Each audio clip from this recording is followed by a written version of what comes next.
And now it's time for my Ben Buzz Top 25. So outside looking in, Missouri is one I thought about, and I know the AP, the CAP, they put Missouri back in there, but I don't know. The three losses, but then also I don't know if they have the wins to back it up. And then the Wildcats of Arizona are sitting there. They're actually having a better season than we thought, and it kind of felt like the program might have been falling apart because their coach dipped and went to Washington, but they've been having a resurgence. Eastern Carolina as well. And by the way, when I'm looking at these teams, like when it's outside looking in, it's not necessarily that these teams are in the rankings. I think someone was a little confused on that in one of the other videos where Southern Miss was on here. It's like purely not just like it's like a team where just like, yeah, they're having a good season, or yeah, they're having a comeback. Like how I was saying, like Kennesaw State was like all of a sudden bowl eligible after they were really bad. It's not just about, oh, like they're right there, but it's also about giving teams flowers that are doing really good, but they're not quite there to make a ranking, especially on a resume basis. So just to clear that up, like if you see a team on outside looking in, that doesn't mean they're in the rankings, and that doesn't mean that they are necessarily right there.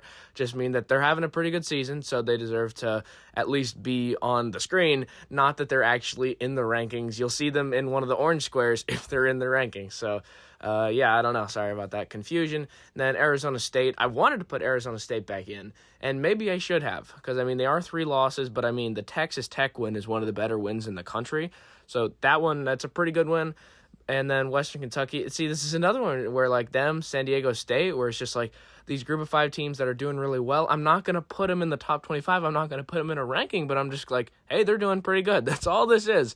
So, wow. Yeah, and then SMU. I mean, SMU's having a resurgence. It looked like their year was kind of a dud after they lost to Baylor, and then I believe Arizona State beat them too. But they were having a great start, but then it started to kind of fall apart, and they made the playoffs last year and then started the year off ranked this year, but they've slowly kind of resurged back up and then dropped out. I mean, USF. I mean, I was pretty disappointed. My brother is like, this is kind of his local team almost while he's down in Florida for college, where it's just like we were almost going to go to a game where it's just like, man, I can't believe they squandered this because they were doing so well. And the Florida win, and then I know you get blown out by Miami, but it's just like the loss to Memphis and the loss to Navy. It's just like I really wanted them to have a great year, and it is still a good year, but it's just like it could have been so much better, and they had the potential for it as well. So that was a bummer for USF. Then Cincinnati as well. I mean, yeah, like Bearcats were doing pretty good, but they were always hindering, and then they got dominated by Utah, but then they didn't leave the rankings. But yeah, just tough scene for Cincinnati. They're still pretty good, though. We'll see. Who knows if they get back on track this week. If they were able to upset BYU, that would be crazy. And then Louisville. I mean, we've been saying it. These Friday trap games are ridiculous. Clemson comes in and beats them right after they just lost to California. Like, Louisville, I don't know. I mean, the ACC, it's a nightmare right now. It's anybody's game. It's probably Georgia Tech, Virginia, but if those teams lose again, all of a sudden what happens? Who knows? Maybe the door even gets opened back up for Miami to get in there. I don't think so, but man, wild for the ACC. And as we're talking about the ACC, Pitt drops a big one to Notre Dame. And they said we only focus on ACC games. That's all they care about. And, I mean, they got dominated by Notre Dame, so that was very evident. And if they were able to beat Georgia Tech, I think they would play themselves back into the rankings. But it's just really crazy how these teams just continuously lose and then win, and then it's just causing chaos after chaos, where it's just like if Pitt gets dominated and then beats Georgia Tech, where it's just like, who's going to win the ACC? But, yeah, I mean, Pitt, you're not in the rankings yet, but you could definitely play yourselves in with a win over Georgia Tech this week. So then at 25, Houston slipped back up in there for me, and I mean, Houston, it just feels really weird, because it's like the second they get ranked, they lose to West Virginia, but then they barely beat Arizona, which that win does look better, and it's just like, Houston is such a weird team, and I really don't know what to do with them, but they are doing pretty good, and they weren't terrible against Texas Tech. They didn't play very competitively, but like they were somewhat in the game for a good bit, and I was watching the beginning parts, like it felt like a lot of calls weren't going their way that maybe kind of shifted momentum, but I think they still lose regardless. But Houston's not horrendous, and then Tennessee as well. Listen, Tennessee, if they get a big win over Vanderbilt, I don't know, but it's like they're already a 3-loss, and it'll be really interesting because if they were to lose this week, like Vanderbilt is begging them not to lose this week because Vanderbilt needs that quality win if they want to move up a couple spots in the CFP. And then Texas, I mean, here's the thing. I didn't have Texas like at 10 last week, and the Georgia win, obviously they weren't competitive, but it's like, how did you put them that high in the first place? Because the wins aren't horrendous, right? I mean, the Vanderbilt win, pretty good, and then OU win, right? But then you start to look at it, it's like they went to overtime with Kentucky and Mississippi State. They lost to Florida. Like, I don't know. Like, USF beat Florida, and they're sitting on dropped out, whatever. But, yeah, I don't know with Texas, and I know they've had the losses, but I just can't trust Texas. And so they're down there, but, I mean, I don't know. Maybe they play themselves back up, but I don't think they're a playoff team. I really don't understand the sentiment that they're going to the playoffs. And then Navy, listen, we had dropped them out, but listen, like, Notre Dame dominated them, but Notre Dame has dominated just about everybody. Notre Dame was playing really sloppy against USC and still beat them by 10. Like, if they gave USC their best effort, I don't know, maybe I'm just being hypothetical now, but it's like Notre Dame dominated Pitt, that wasn't the rankings, and if Pitt beats Georgia Tech, and then Navy turned around and beat USF and was in a highly contested offensive battle and was right there. So that was a pretty good performance by Navy. And then Tulane. Now, the thing with Tulane is that there's been a lot of talk that they're losing their coach. We'll have to see if that actually happens. I believe he just removed his name from Florida's head coaching job. Now, that either means that he's staying in Tulane or that means he's locked up another job elsewhere. So we'll have to see. He's already done recruiting in Louisiana, so I wouldn't be surprised if they end up getting him to go to LSU. But, going to LSU, I mean, the amount of scrutiny you're going to get, and I know Brian Kelly wasn't a great guy, but it's just like you have to win the big games or else you're canned, and maybe he'd want to stay at Tulane. I mean, it's a bigger market, it's a better brand, so, I mean, maybe he does end up going to LSU, but we'll have to see what the future lies for Tulane. Then there's North Texas at 20, and this is where the group of fives kind of landed. Now, North Texas, the only real stain on their resume is that USF went into their building and dominated them. Outside of that, North Texas, especially since then, Mestamaker, the way he's adapted, and I believe his, quarterbacks coach, some sort of connection also, brought up Patrick Mahomes, so there's been a lot of links there where Mestamaker, didn't he throw for 900 yards in a game? I'll have to check that, but it was something astounding. And North Texas has definitely been on the rebound, and they're definitely going to be one of those teams that's going to be trying to gut it out of the AAC, yeah. So we'll see which one ends up going, because if they get to that game against Tulane and they win, it doesn't matter, whatever the rankings, if they win that game, I would be surprised if they didn't send the American champion. And that's where the problem here lies, because JMU is up there at 19. Now, I think JMU probably is going to want to leave the Sun Belt within the next few years if they don't make the playoffs. If they win the Sun Belt, be 12-1, if they win out and they don't make the playoffs, I think they're going to say, hey, a group of five recipient is going to make it. We're not getting the type of respect that we want in the Sun Belt. And also, especially lately, the wins that they've been having, they've just been dominating their conference. They put up 60 on Old Dominion. Not even Indiana couldn't even put 30 on Old Dominion, where it's just what? JMU is really solid, and the games are starting to stack up, and their one loss is Louisville, where they were tied going into the fourth. And I know Louisville isn't on here, but I don't know. I mean, Louisville, that resume looked a lot better when Louisville, I had them at number 10, but I think they deserve number 10. But then Louisville just keeps losing. Very, very weird. It's so much easier to break a resume than it is to build one up, and we saw with Louisville just completely crashing down. So JMU, I mean, that's the thing. The group of five discussion, it really is going to be what do you do with these teams? But yeah, JMU's at 19, then Virginia's at 18. And I mean, Virginia is a weird one. Now, I think they deserve this on the basis of hey, when you start talking about them and JMU, they beat Louisville and JMU did not. So I think and also Virginia was on the road. It's a tough place to play, and they went and did it. They went and won that game. Then Michigan. And it kind of feels like their roadblock right there is USC. And Michigan, I mean, the really bad loss is when they went on the road to USC. And I know USC is good, but they weren't competitive in that game. At least when they went to Oklahoma, it was more low scoring. And even though it felt like they kind of got killed, and you look at the scoreboard, they really didn't. They just didn't play a great game. And also one of their players, I think it was JT Barham, something like that, he got suspended for the first half because of a ticky-tacky call the week before where they ejected him and then said you're out for the first half. It wasn't a penalty, or at least it wasn't as severe as it should be to warrant kicking him out of the next game. Very weird. And then USC, I mean, USC could jump this whole list if they beat Oregon. If they were to beat Oregon, Oregon drops. You think maybe Oregon, USC becomes a natural roadblock for Oregon. So then how high do you put USC? It's going to be wild come decision time, but I think USC could definitely make a jump up in the rankings if they were to find a way to beat Oregon. That's what's so great, is that they're at number 16 and they still have a shot for the playoff. That's why the 12-team playoff is great, because all these teams have chances and all these games still matter down the stretch for these teams, because it's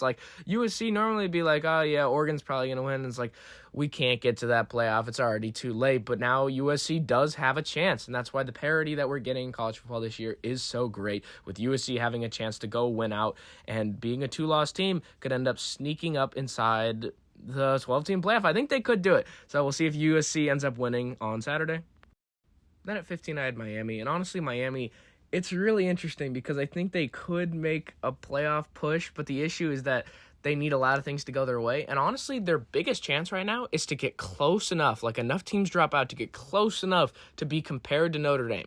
That's the goal here, because if they do that, then I think they're in. But they can't win their ACC championship game. That's the thing, is like all of this group of 5 discussion, it's like they could end up, like the ACC could end up having their champion being ranked lower than an AAC and a Sun Belt, assuming they give JMU respect, which has still not made an appearance in the CFP, which is crazy. But like you would say, like, would Miami make it and then their championship like member and not make it? I still think it's a nightmare scenario for the ACC to find a way to not get in. It's just the fact that we can debate it and the fact that we can say, I wonder if this could happen. Because you're looking at Georgia Tech, they're up there at number 12. What if they lose to Pitt? Then who's the next best? Virginia, and then you see who's right behind them. Like, they're nipping at their heels right there. So it's going to be really interesting. And then Vanderbilt. Honestly, Vanderbilt's a tough one because, like, I want to put them higher, but listen, they need Tennessee to win this week. They need Tennessee to do good, and then they need to beat Tennessee in a blowout on the road the week after, because you look at this, how many spots does Vanderbilt need to go up? You start thinking, okay, they need Pitt to beat Georgia Tech, they need Utah to slip up, and then BYU's got to lose on the road to Cincinnati. And then if they can just move up enough spots, but I don't know if it's going to happen, but Vanderbilt is lurking. And then Utah, I mean, they're playing their hearts out for Kyle Whittingham, and I haven't checked lately, but who knows? Maybe it is his last year. I hope it's not, because he's a great coach. But yeah, Utah's doing pretty good. And your only losses are the kings of the conference this year in BYU and Texas Tech. And I know Texas Tech was at home, but like Texas Tech, they're the same everywhere. And then BYU, they had to go on the road in the Holy War, and they were getting killed early. They came all the way back, but BYU ended up closing that one out. So that was tough to not get that one. But Utah is lingering and lurking at number 13. Then Georgia Tech. I mean, this is a big thing where it's just like, Georgia Tech, you went out. You'll be in the ACC championship game, and if you win that game, you're in, no problems. In fact, you'd be in the top 12 right now, so it wouldn't even be like too much criticism.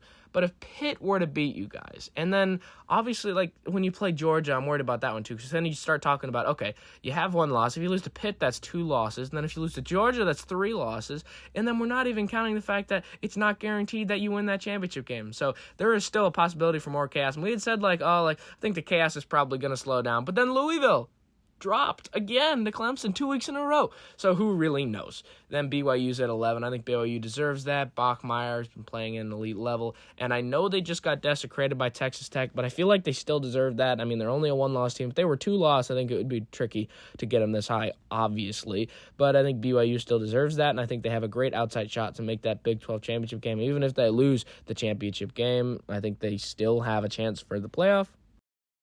Then at 10, I had Notre Dame. I feel like it's kind of really weird to put them above Alabama right now, especially because their resumes are no way comparable, and everything that they're doing with Notre Dame, clinging on to quality losses, is disgusting. You're not putting them over Alabama. Stop it. So Notre Dame's at 10, and then Alabama's at 9. Listen, I understand that loss wasn't great to Oklahoma, but I mean, Oklahoma's pretty solid, and they lost to them last year. Like, Oklahoma's pretty good. And Oklahoma went into that saying, hey, this is a playoff game, and it absolutely was. But the thing with Alabama is that they beat 4 ranked teams in a row. That's right, in a row. They went into Athens and beat Georgia. No one had done that since before COVID, and no one's done it since. So, like, Alabama, really good team, and they desecrated Tennessee more convincingly than a team like OU did. And then Missouri and Vanderbilt, and that was all back-to-back weeks. And then they hit a trap game where they went on the road to South Carolina, and South Carolina really should have beat them, but they still found a way to win. I just don't agree with the fact that they're not above Notre Dame. It doesn't make sense, especially when you claim to be a resume-based committee, and we're just valuing critical losses. It's just, can we stop that? Can we stop that?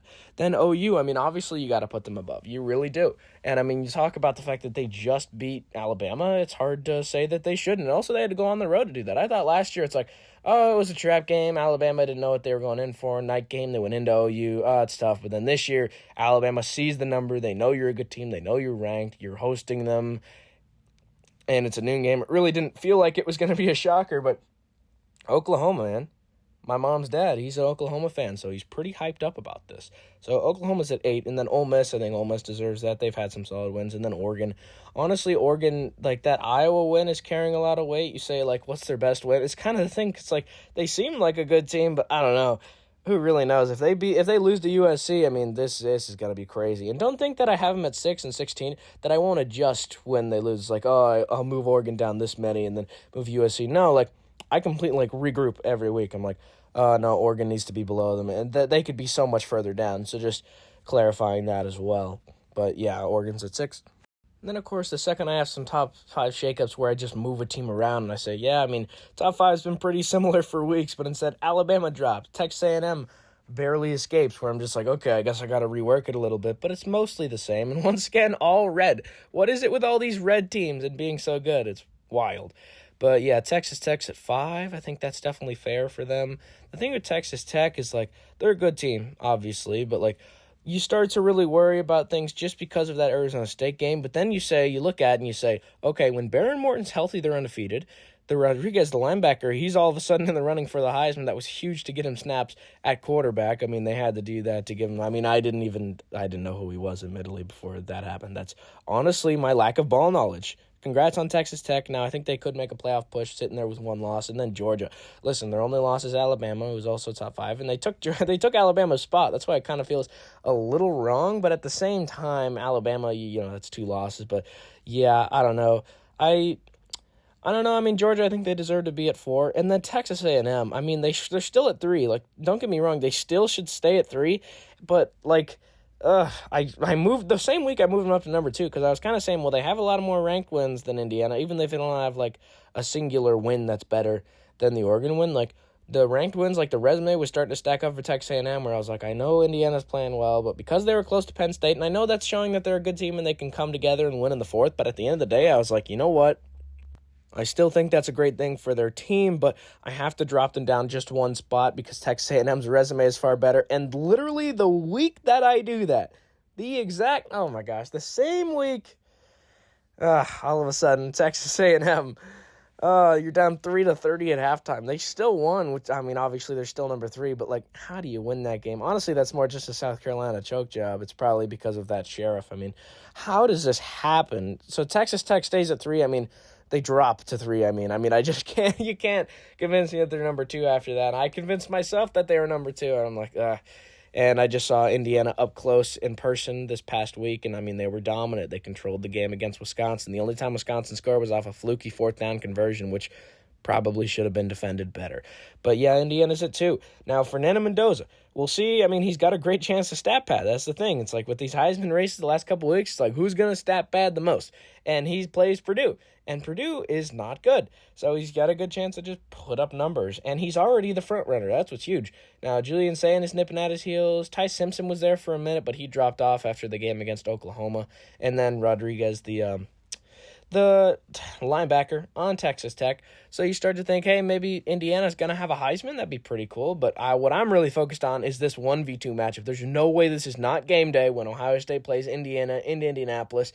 I probably won't be able to go, but I'm pretty close to the area of Indianapolis. And, if my dad's able to get tickets, then I'll go, but I'm not going to buy them myself, you feel me? But, yeah, Indiana's pretty good, and Ohio State, I mean, this is going to be a huge game. You could almost say this could be the national championship in about a month or so when we see this in the Big Ten championship in where the Colts play. But, I mean, at the end of the day, who knows? But both of these teams, maybe you say they haven't been tested too much, but they've been really answering the bell, and both are really incredible. And so now the argument, I feel like, resides on, like, those two. I still think you put Ohio State at 1, but I think you start to say, okay, that performance, like, I think you have to knock Texas A&M a little bit down. Now, I think Texas A&M is still pretty good, and I think they're still going to be undefeated. They do have to play Texas. That's going to be tough.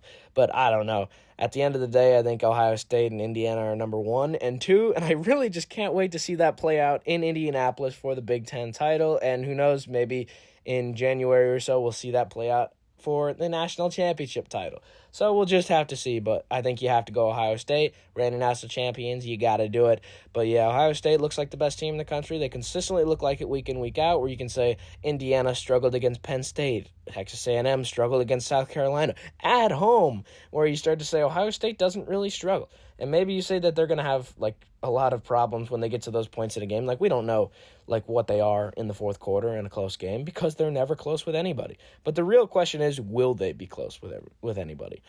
I think they will eventually be, but I mean, we'll have to see because Ohio State looks like a league of their own, but we'll just have to see is the coming weeks. I mean, we're getting closer and closer to conference championships and playoffs, so it's going to be really interesting, and I'm really excited to see how it warps the top 25 and see if we end up having a new number one in a few weeks. I don't know, but Indiana is certainly nipping at their heels. Texas A&M is right there, so I'm really excited to see how these conference championships now, these last couple of weeks of November football, kind of shape up the top 25 and the college football playoff. As we're right there, we're going ever closer to getting to the playoff.